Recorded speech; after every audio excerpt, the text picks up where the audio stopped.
Adequate. The first is a crosshand block. Either high or low against a kick. We generally take it stepping flat back, where the cross is made, the block is wedged in to catch the opponent's shin. It can also be used, and this is where we use it more than anything else, as against an overhead club. Once again, the penetration of the center line and any type of overhead club movement, we always evade. The crosshand block is driven, kept the center line. Do not turn out to the side. If you do, you're going to lose the blocking angle. So the crosshand block high against any type of overhead club movement. Use low, gently stepping back from here against the club, against the kick. The next series of blocks we have here are what we call wedging blocks. They can either be done if the opponent has grabbed you completely or as part of the movement. Okay? Let's take a classic wedge block from here where it comes off of the two-hand choke. The hands are formed in the center. The fingers are never interlocked. You're going to hit the joints, catch the hand. From here you step in and the wedge is driven up. The same basic movement from here now, I take it off of a push where I'm actually wedging and forcing the push to the outside. Notice the wedge is formed. So on both of these, there's the wedge, there's the wedge.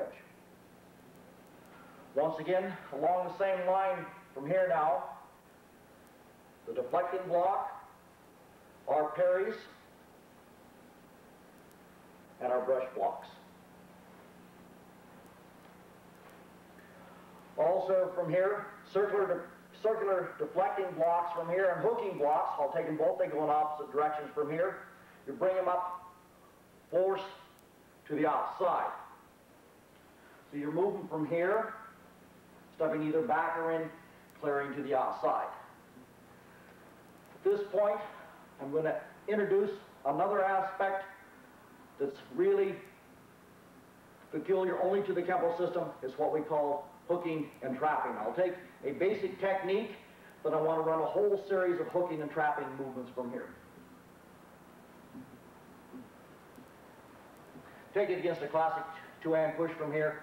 It's a hooking and trapping movement all at once. Come in two-hand push. The hook and the trap.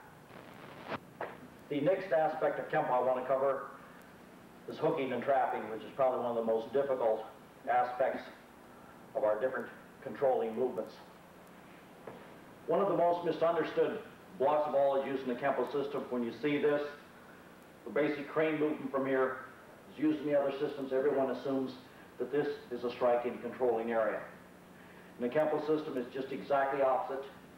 This area that forms here forms what we control our hooking and trapping movements from here. We'll take several aspects of this to give you an idea. It really takes a lot of practice on an individual basis to get these down so you can control the opponent. What's involved in this, it has all the advantage of a grab. Without grabbing, you'll find at least 25 or 30 techniques that require this type of movement.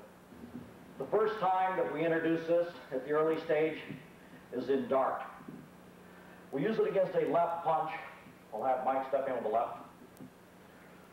Notice once again in this particular situation, to re-clarify things, anytime I try to hook, trap, or grab a movement, I do one of two things. I have a follow-up or I neutralize it with distance. So notice on this particular one, if I've missed the movement, I've got distance on my side.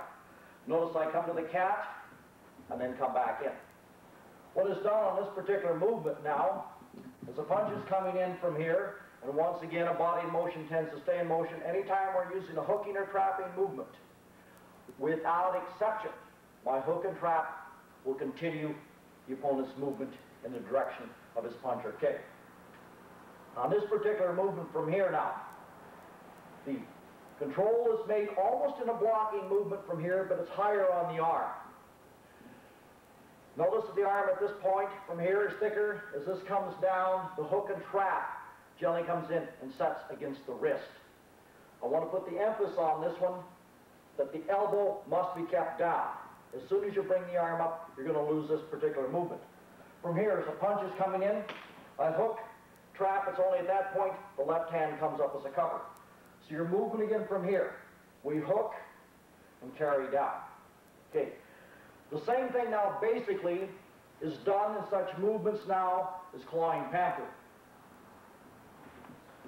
Once again, the punch is coming forward. The object of this particular movement now is to continue the opponent's movement forward. It's done with two hands, but basically, we're now going to start combining several of the elements we had. The first movement we had here was the deflecting block. We come across and we use the same trap without the grab, but with the same type of movement from here. I develop friction and resistance, catching the opponent's arm and put him forward. To make sure this is even more effective, the right hand now comes over in what we call a trapping movement from here. Basically, what a trap implies that the person can get out of it.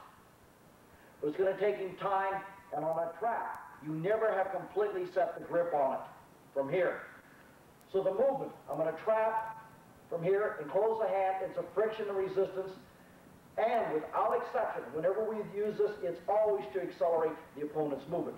So you're moving from here again. The opponent's coming forward. I'll take the first movement out of clawing panther. Down, the hook, then we follow from here. The next aspect of trapping from here, on a classic movement, the hands come in, they never grab, but the hand, once again, is put in what we call a trap. You'll find issues on reversing wind and such techniques as this. As the punch comes in, the block is made, and at this point, without having grabbed, I've trapped the hands. Technically, at this point, the man can get out, but what we're betting on this one is I can retaliate with my movement from here before he can. The same thing, for instance, on waterfall. I start out with exactly the same movement from here, and notice here, now we get the aspect when we went back to the iron circle of the grab. Notice my control of the wrist.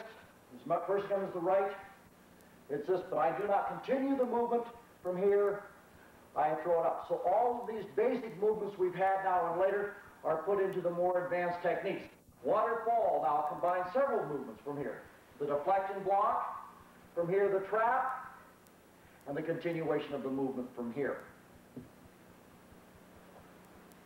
Same thing. For instance, when we take this on a kicking movement, I trap and deflect on this particular one from here. First comes in with a kick, I use the crosshand block. Trap momentarily to deflect it to the outside and retaliate from here. Whereas a lot of the other techniques, like I point out, are simply cut and dry. You simply do blocking. What you have to do is work these time and time again with the opponents to get these hooking, get these trapping movements from here. First one, once again, we start out with is a basic dart from here. Once again, using distance to neutralize any mistake. All of the other techniques require that we come in. Once again now, a trap has all the advantages of a grab without having to grab.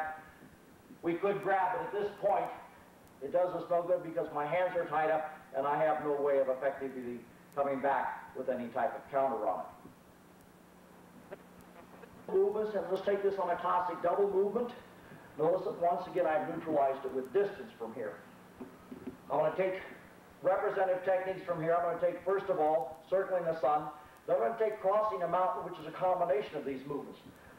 So, particularly from here on crossing the sun, it can be either hand. We'll take it in this particular case as a left-right as opponent steps in. So you're moving from here. I circle a first, circle a second, and come back. Any of the hand movements. Okay. Well, you notice from here, once again we neutralize this. On crossing a mountain, notice it's a combination. He comes in with the left. I come over. I've got a basic trap. I come back with my deflecting. Come back now with a basic from here, threading the needle grab on us. So even if I miss it, the hands are out of the way for the kick. So you're moving from here again as we're coming back. 1, 2, 3. Cat used as transition.